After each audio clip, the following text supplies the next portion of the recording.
Usa ka unity rides ang gipaygayon sa mga firefighter volunteers, rescuers ug responders kaganiyang buntag Marso 13, 2025. Sakay sa mga nagkadaiyang sakyanan, milibot sa syudad sa Davao ang mga disaster volunteers. Tumong niini nga mapakita ang panaghiusa ug hugot nila nga suporta kang kanhi Presidente Rodrigo Duterte nga gipaaresto sa ICC.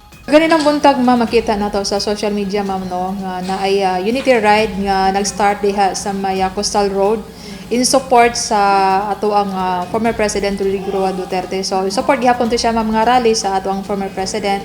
And then makita nato ato ang kapulisan sa mao nga area dili lang sa Coastal Road sa mga kalsada nga agian sa mga nagkandak og kanang unity ride.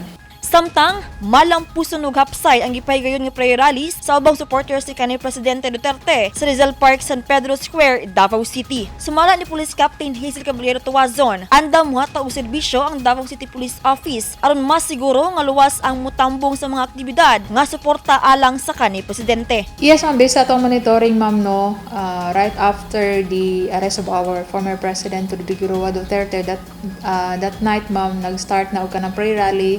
And sunod-sunod na siya sa matagabi sa Rizal Park. So walay mga untoward incidents reported ma'am no.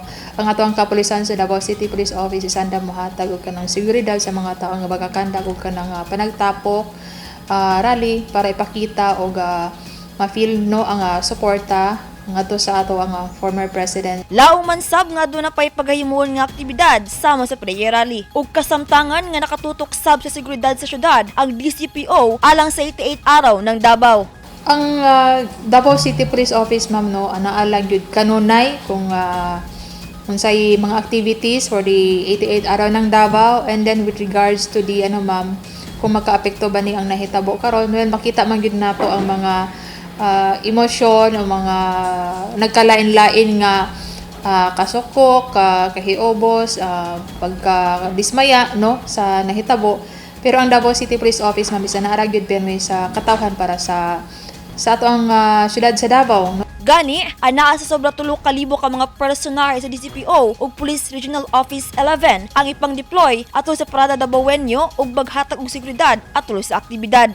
Shiny Bulyaser, Newsline Philippines, stay safe!